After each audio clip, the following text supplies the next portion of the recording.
नमस्कार दोस्तों, स्वागत है आपका मेरे YouTube चैनल पे। तो आज मैं आपको सुनाने जा रही हूँ बृहस्पतिवार की कथा। तो बोलो बृहस्पति भगवान की जय।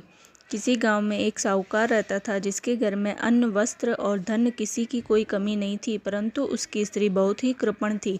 किसी भिक्षार्थी को कुछ नहीं देती, सारे दिन घर के काम काज में लगी रहती। एक समय एक साधु महात्मा बृहस्पतिवार के दिन उसके द्वार पर आए और भिक्षा की याचना की। स्त्री उस समय घर का आंगन लीप रही थी। इस कारण साधु महाराज से कहने लगी कि महाराज, इस समय तो मैं घर लीप रही हूँ, आपको कुछ नहीं दे सकती, फिर किसी अवकाश के समय आना।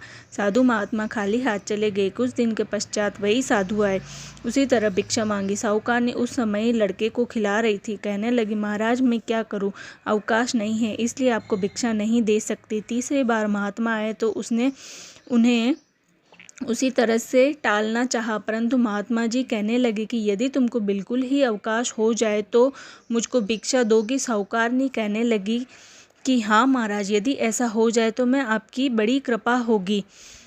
साधु महात्मा जी कहने लगे कि अच्छा, मैं एक उपाय बताता हूँ। तुम बृहस्पतिवार को दिन चढ़ने पर उठो और सारे घर में झाड़ू लगाकर कूड़ा एक कोने में जमा करके रख दो।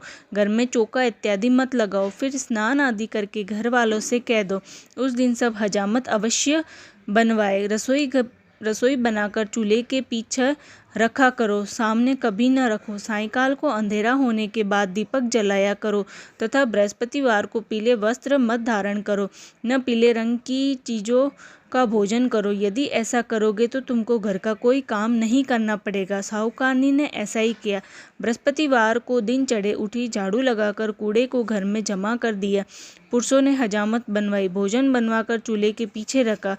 वह सब बृहस्पतिवारों को ऐसा ही करती रही। अब कुछ काल बाद उसके घर में खाने को दाना न रहा। थोड़े दिनों में महात्मा फिर आए और भिक्षा मांगी, परंतु सेठानी ने कहा, महाराज मेरे घर में खाने को अन्न नहीं है, आपको क्या दे सकती हूँ। तब महात्मा ने कहा कि जब तुम्हारे घर में सब कुछ था तब भी तुम कुछ नहीं देती थी, अब पूरा पूरा अवकाश है तब भी कुछ नहीं दे रही हो, तुम क्या चाहती हो वह कहो। तब सेठानी ने हाथ जोड़कर प्रार्थना की, महाराज अब कोई ऐसा उपाय बताओ कि मेरे पहले जैसे धन धान्य हो जाए। तब महात्मा जी को दया आई और बोले, बृहस्पतिवार को प्रातःकाल उठकर स्नानादि से निवृत्त हो घर को गऊ के गोबर से लीपो तथा घर के पुरुष हजामत न बनवाए। भूखों को अन्न जल देती रहा करो। ठीक सायंकाल दीपक जलाओ। यदि ऐसा करोगी तो तुम्हारी सब मनोकामनाएं भगवान बृहस्पति जी की कृपा से पूर्ण होगी। सेठानी ने ऐसा ही किया।